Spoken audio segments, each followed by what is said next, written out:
Hey everybody, welcome back to my channel.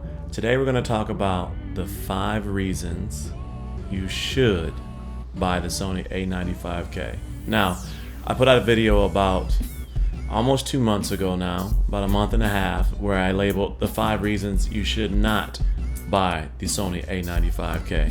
And first, I would like to say I absolutely loved the conversations and dialogue that happened in the comment section of that video. So if you have not seen that video yet, go ahead and check it out. And so today we're going to cover the 5 reasons why you should buy the Sony A95k. And so the first reason is going to be, first and foremost, the success of the Samsung S95B. The second reason is going to be brightness and color possibility compared to older models, even the current generation. The third one is going to be Sony processing, which is going to be actually a big thing right now. Again, going back to the Samsung S95B. The fourth one is going to be the extras that come along with the Sony A95k that do not come with the Samsung S95B. And the fifth one is the price and whether or not you sit on this side of the fence and that side of the fence. And so, to get us started, the success of the Samsung S95B. Now, I have made, I think at this point, 3 videos on the Samsung S95B of actual footage because I do own the Samsung S95B and I am thoroughly enjoying it. And so go watch those videos if you have not seen those, please. But first and foremost, the Samsung S95B has been groundbreaking. The ability to get up to 1500 nits of brightness, the color saturation and pop of color on an OLED screen for the first time while still having complete true blacks has been breathtaking and groundbreaking. But the Samsung S95B has taken the television market by storm.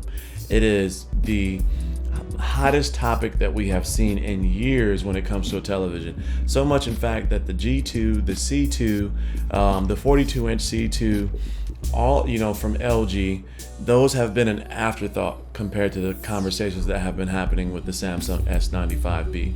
Now, does that negate the fact that the G2 has a heat sink now? It's brighter than it's ever been. It's it has a new A9 processor and all those good things. It doesn't take from that. But the reality is that the Samsung S95B has hit the market and has hit the market hard, which takes me into my next point: brightness and color possibility, which I kind of covered a little. And the Samsung S95B has hit 1500 nits. That is crazy when it comes to an OLED. But the pop of color in the Samsung S95B has been amazing.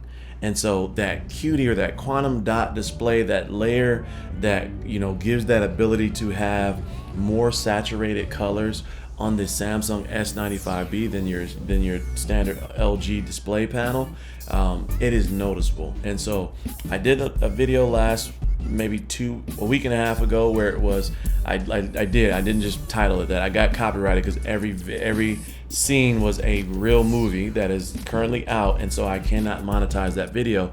But I wanted you all to see what the colors look like on that S95B panel, and they look amazing. Now, that takes me into my next point of why you would want to get the Sony A95k, maybe over the Samsung S95B, I don't know. But the Sony processing, the XR cognitive processor, the AI or artificial intelligent processing that they're going to apply to their panel, the same panel but to their television, may be the reason you would choose the Sony over the Samsung S95B. And without going into my last video, the Samsung S95B may not have the most accurate colors, but sitting with the Sony camp, where you have the ability to have those poppy colors, those bright saturated colors, and then using that Sony processing. I know somebody in the comments said Philips, but they're not here in the United States. Sony, when it comes to the United States, has the best processing consistently. You add that QD OLED panel to the Sony XR cognitive processing, and I think you have a winner.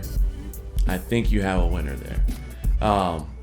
Which takes me into my next category, which are the extras that come with the Sony television. And so with the Sony television, you have extras, like it comes, just for starters, the outside, it comes with a Bravia cam, right? And so that Bravia cam will open up other types of applications, like using your television to call and Skype or Microsoft Teams or whatever the case may be with that, right? But it also opens up other abilities, like the camera will find you in the room and point the audio at you, right? Because another thing with Sony is that their sound is built into the panel, right? And so the sound emits itself through the front of the panel, not up and around and down like the Samsung, but through the panel. And so it makes that television a true center channel in a surround package.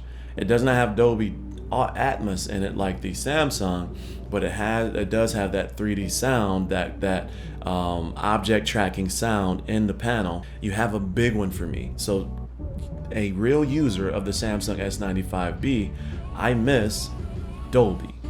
I miss Dolby Vision for gaming, and I miss Dolby Digital and Dolby Plus and all of that for movies, right? And that takes me into my last reason, right? Beforehand, I said the price of $3,000 for the 55-inch and $4,000 for the 65-inch is steep. And that reality still remains the same. $3,000 for a 55-inch television and $4,000 for a 65-inch television is still expensive for the average person. And for most of us, that is expensive. Even if you are financially stable, it's still $3,000 and it's still $4,000. But the reality that also exists is that now, using the Samsung S95B and seeing, oh my God, this TV is amazing, right? $3,000, which is $800 more for the 55-inch than I paid for the Samsung S95B. Going back to my last point with the extras, for me, it's worth money.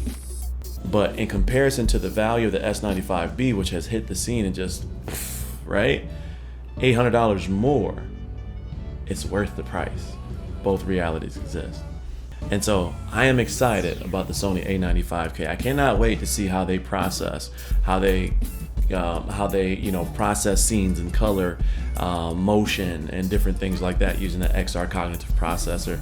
Even though it only has two HDMI 2.1, I got a video coming on this Yano or Lano, I'm not sure how to pronounce it, but this is the Yano or Lano 8K switcher. And so I got a video coming on that one, and that will help address those two HDMI 2.1 ports. So make sure you're subscribed and you tune in for that video, because that one's gonna open up. That's a cool tool. So anyway, let me know your thoughts in the comments. I'm anxious to see this conversation here. I'm anxious to hear what you all's thoughts are. I'm anxious to take that conversation from the 5 reasons not to buy the A95k to this video, to the 5 reasons to buy the Sony A95k. So that's it for me. As always, stay cozy in that crazy world. I'll see you in the next video. Peace.